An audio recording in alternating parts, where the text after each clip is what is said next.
Welcome in to DC On Screen, episode 174. I am your host, David C. Robertson. This is my co-host, Jason Goss. Hey. Today we are going to get super spoilery on Gotham 220 Unleashed. To recap, Azrael, or is it Azrael? I like the second Whichever. one. Azrael? Yeah, just sounds cooler. A little bit, yeah. Azrael continues his citywide search for Jim Gordon, who is enlisting the help of Galavan's sister Tabitha to procure the real Sword of Sin from Grandpappy Galavan's grave. Tabitha accidentally reminds Theo that he wants to kill Bruce Wayne. Bullock gets a search warrant for Hugo Strange, who coincidentally just finished some spring cleaning. Alfred gets to shine like a true swashbuckler. After all, the Azrael story is wrapped up fairly nicely as Galavan gets run over by Bruce Wayne, shot multiple times by Jim Gordon, and blowed up real good by Penguin, Butch, and his bazooka. Meanwhile, Selena breaks into Arkham to find Firefly as Ed Nygma tries to break out. I think that Theo Galavan may be dead. I suspect it. I don't know if seeing chunks of meat counts as seeing a corpse in comic book land, but that looked pretty damn dead to me. Yeah, that was, I don't know if there's any kind of amount of Frisian chemicals or Hugoian therapy that could possibly bring that chunk of meat back to life, but I'm sure he'll try. Yeah, if somehow they bring him back, I'm officially calling foul. Mm-hmm. As it was, I mean, pieces were flying. Season 3, Episode 17, The Ghost of Azrael. And that may have been the most comic booky thing, or not even comic booky thing, cartoony thing I've ever seen on this show, but yeah. I loved it. Oh, it was hilarious. Seeing Penguin and Butch together again was kind of fun. And just even Butch's little like, bye guys. Mm-hmm. They seem like old friends, hadn't seen each other in too long. But you realize that that's what it takes at this point. Because with Indian Hill, with the way the show works in general, it literally takes a bazooka to get somebody off this damn show. Mm-hmm. It really does. Oh well. Hey, if it works, it works. But now we have a new bar, because there's all these, revived bodies hanging around town. So you're going to have to pull out huge fireworks now to make me happy. Mm-hmm. Sorry. You raised the bar. It's not my fault, Gotham. You did this to yourself. How much did you love Bullock early on here? That's probably always going to be the case. That's true. He is still just the man. But dude, you talking about the I'm not one for speeches? That one too. But before that, he's lying out why he bothered getting a search warrant for Strange's place. And by the way, just getting it for the office, that was not good foresight, Bullock. Sorry. No. But that's probably all they would give him. Right. And then they still called Hugo before and said, "Hey, I just gave this up because it's Gotham." Mm-hmm.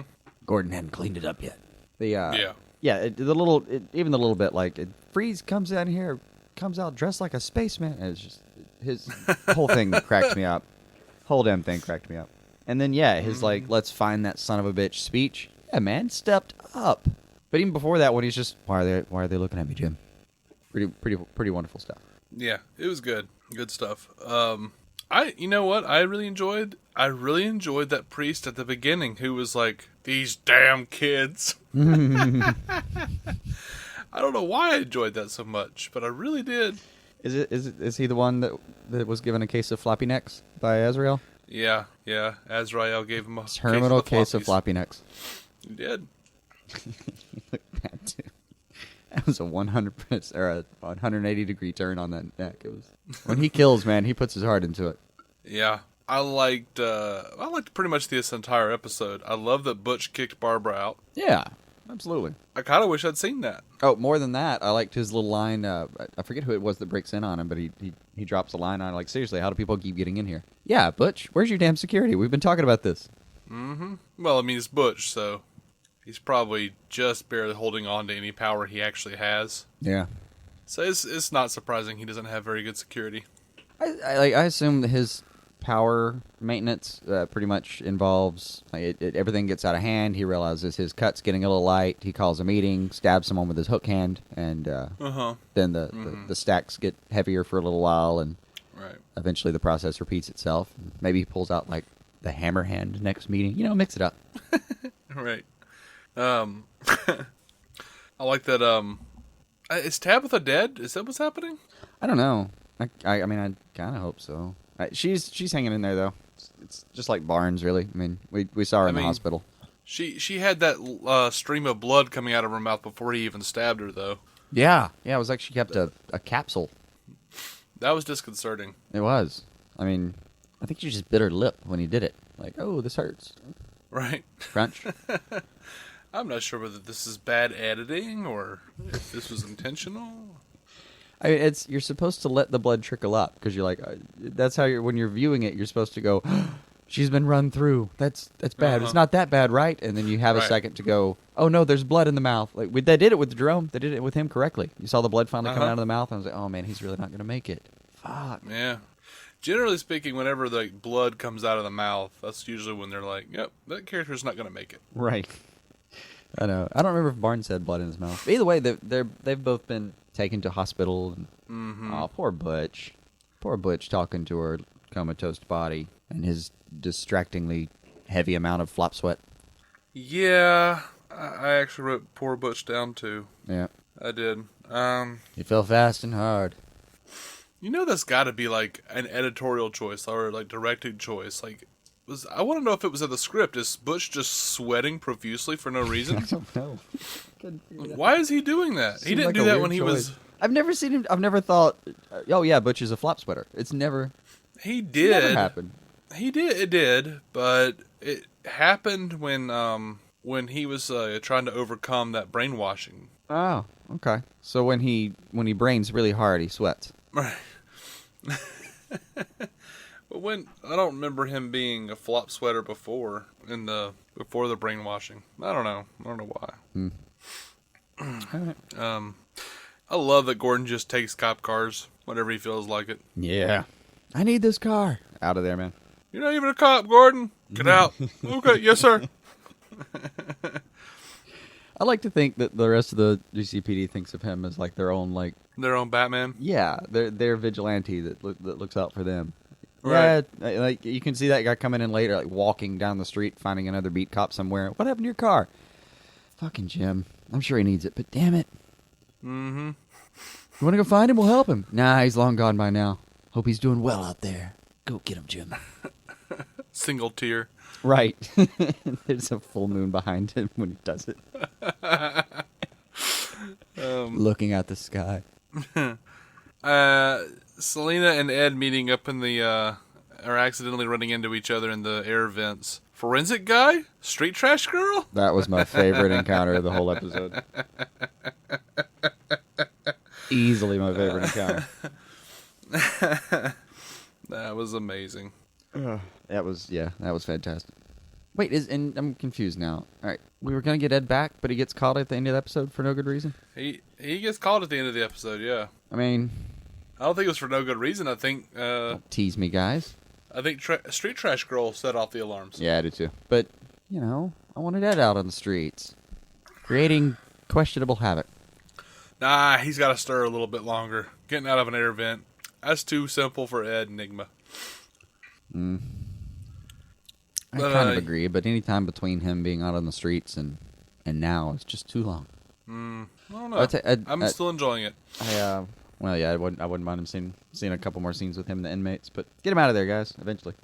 One of the other great lines of the episode, though, they go grave digging, right?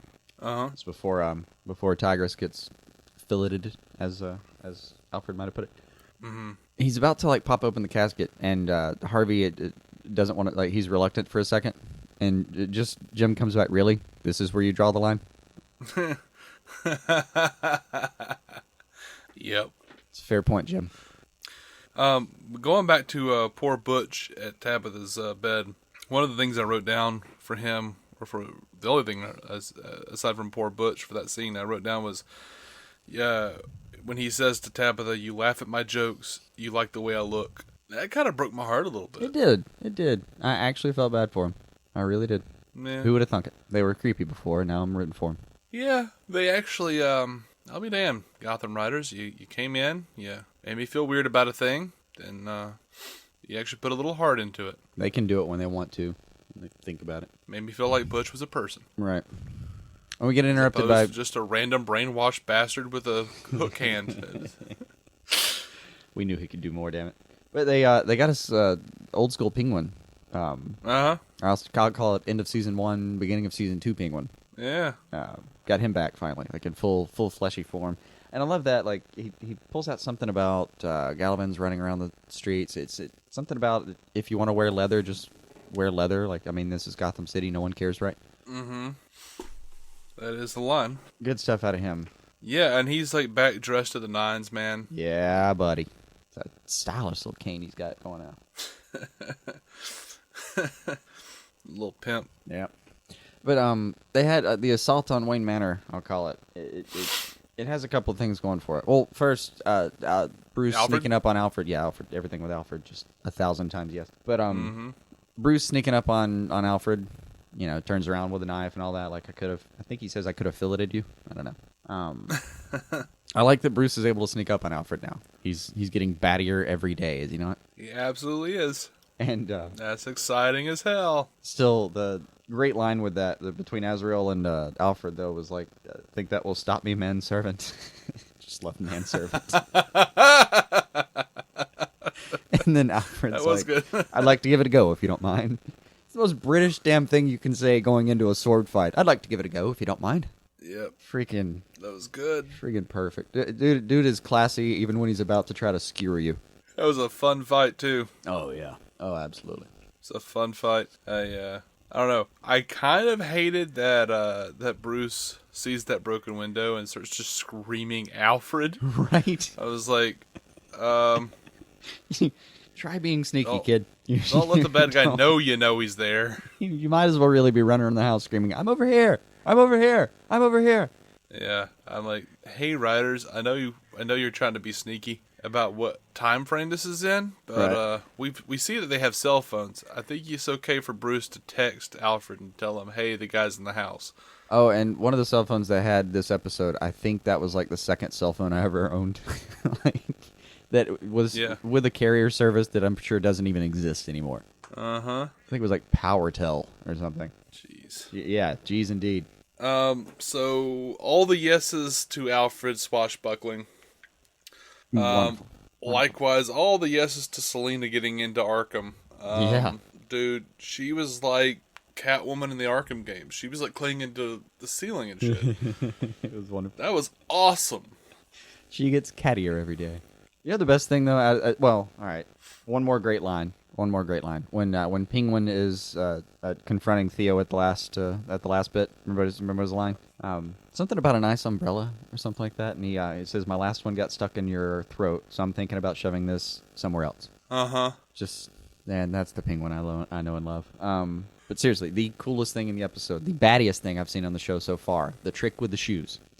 What was the trick with the shoes? Bruce leaves his shoes hanging out from under a car so he can distract him and run him down. Baddiest damn thing I've seen. That is thinking on your feet. Yeah. That's Bruce Wayne. It was right good. there. Loved it. But yeah, like I just became a mess of yelling yeses. Just, yes, Bruce with the car. Yes, Gordon. Yes, Penguin and Butch. Always bring the right tools for the right job. Night, folks. It's like those few cartoons where Bugs and Daffy actually do team up. Right. It's just, yes, sir. Thank you, sir. Mm-hmm. That was fantastic. Now, you know where... I'm confused, though, about where it leaves us on two fronts. Oh, by the way, is Amygdala back? Do we have, like, zombie Amygdala now? I don't know. Or a slightly dumber Amygdala, if at all possible? I think that was him that they unleashed there at the end. I can never tell. I don't remember that. Doesn't have anything distinctive going on. I remember a killer croc, possibly. Is that a killer croc? So it's a giant creature of some kind is out there. That's what we know. Well, it was a giant scaly creature or bumpy creature, and it may have been Killer Croc or it may have been Clayface. I don't know. Ooh, Clayface would be great. I just saw a big dude from the back and was wondering if they didn't necessarily leave the giant hulking angry man dead. If you look at a still of it, it looks more like Killer Croc than it does Clayface. I'm trying to find a still now. I can't find one. But he's got golden eyes. Ooh, that sounds like either, but they're like lizard eyes. It's weird, man. Let me get another look here. Finally found my still. Ooh, that does look really crocky. But it does look really crocky. I mean, they don't like using characters at the same time, but they haven't minded it on Gotham. Gotham seems to get away with whatever it wants to get away with. Yeah, Gotham does whatever the hell it wants. I can't tell who the hell that is. Hopefully they'll tell me soon, and I guess have that person start killing other people, because that looks imminent. Be it a young Waylon Jones. Be it a young Waylon Jones. I mean, I've seen stills of Clayface. I thought that was coming thusly. Yeah, I thought it was when I saw the episode title, like Angry Ball of Mud or whatever the hell.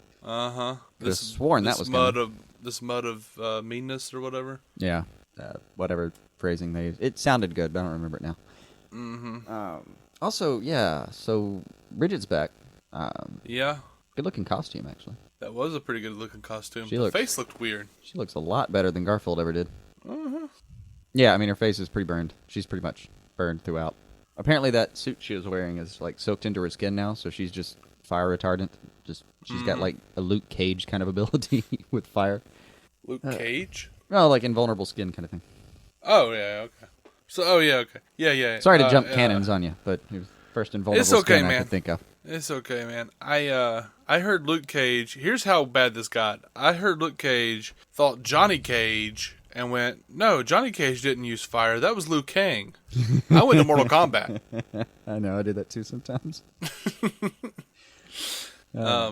Because apparently Mortal Kombat is somewhere, it's some versions DC's canon. What up, Injustice? Go get the Game of the Year edition and bring someone over here. It's really fantastic. Let's all just hug and be geeks together, guys. Come on. Right. We can do it together.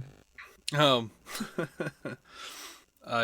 look good for Selena at the end. Didn't look good at all. Bridget, no. I mean, I know she's an escape artist and all, but damn. I was actually worried about her. I'm not too worried. If they kill Selena, that'll be weird, but and not enough build up either. That wouldn't be. There's not enough payoff to killing her right now. What do you think they'll do with her? I have no idea. Because it's pretty clear she's not going to grow anymore. Right. It's going to get real weird real quick that, I don't know. Oh, they're just going to change her outfit and a little girl or something. They're just going to change her outfit and make her look older when the time comes. Give her some lifts? Yeah, she's got the bouncy curly hair right now, and a lot of her outfit kind of reeks of adolescence. They'll just put her in classier clothes when the time comes. Straighten her hair out, maybe get her a short little like cheek straight hair. They've already straightened her hair out. This episode they straightened her hair out. Did they? They did. Oh, it is straightened. It is straightened. Yeah, you're right. Well, as soon as she takes the goggles off, she'll look older anyway. Yeah, I mean, I'm not short shaming or anything. Don't get me wrong. I'm just somewhat concerned that this chick is actually like she is like a dancer and gymnast and shit. Like she's got the moves. Oh yeah. But she's tiny. She is very, very short, very small, as you would, as many gymnasts and dancers are. And I don't know. She still looks very, very young. I was just thinking, the way the Bruce kid is growing, it's going to look creepy real soon. Let's see what her height is. 5'2". Ooh, wow. Yeah, she's like an inch shorter than true Wolverine, actually, comic book Wolverine. She's same height as my fiance. So yeah, she's short. Let's see, how big is what's his name? Where are you, David? Ooh, 5'5" and counting. Okay, and counting.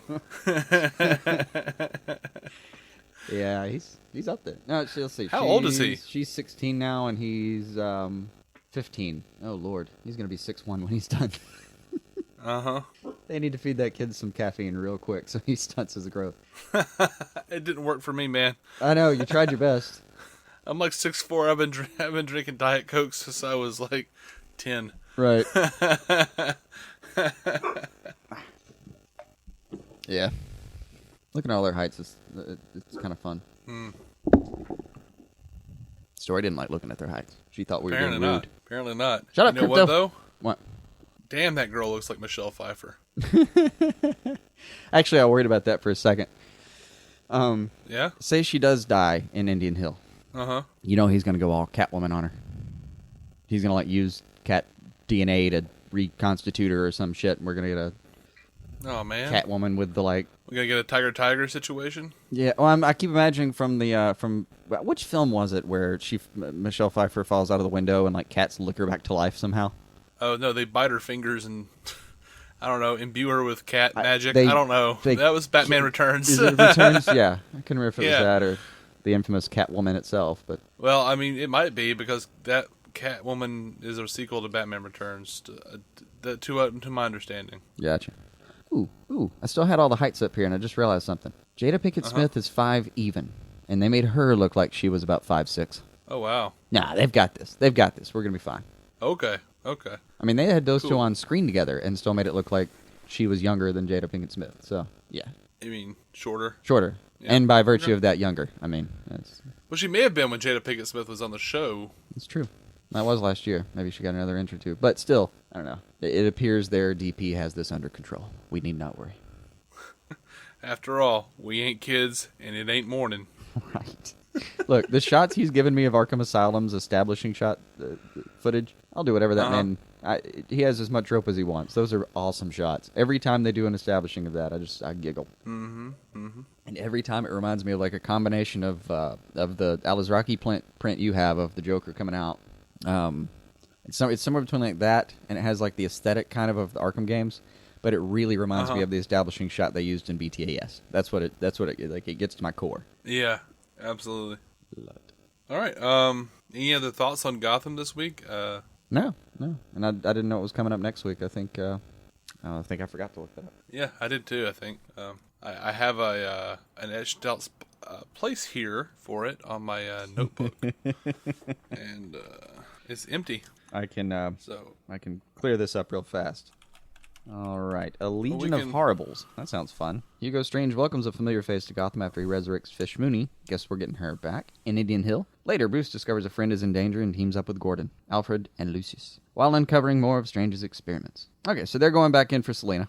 Fish Mooney's going to go eat some scenery. I'm looking at the promo right now. They're like, it looks like there's some sort of strange person who Strange is answering to, but they ask her, "Do you know who you are?" And Fish Mooney goes, "I'm Fish Mooney, bitch." Of course she does. Oh, you guys were doing such a good job.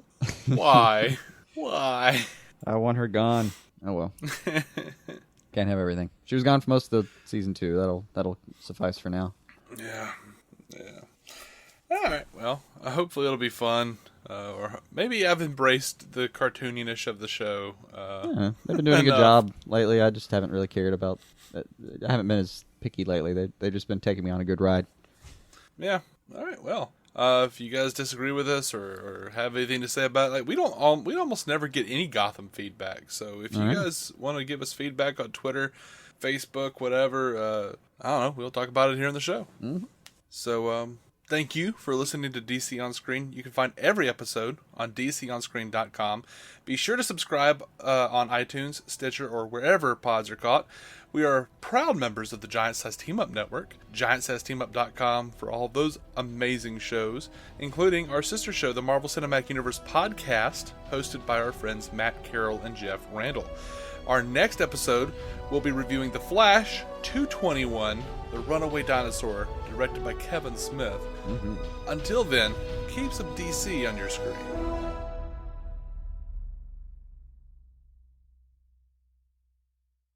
With the Lucky Land Slots, you can get lucky just about anywhere. This is your captain speaking. We've got clear runway and the weather's fine, but we're just going to circle up here a while and get lucky. No, nothing like that. It's just these cash prizes add up quick. So I suggest you sit back, keep your tray table upright, and start getting lucky. Play for free at LuckyLandSlots.com. Are you feeling lucky? No purchase necessary. Void where prohibited by law. 18+ terms and conditions apply. See website for details.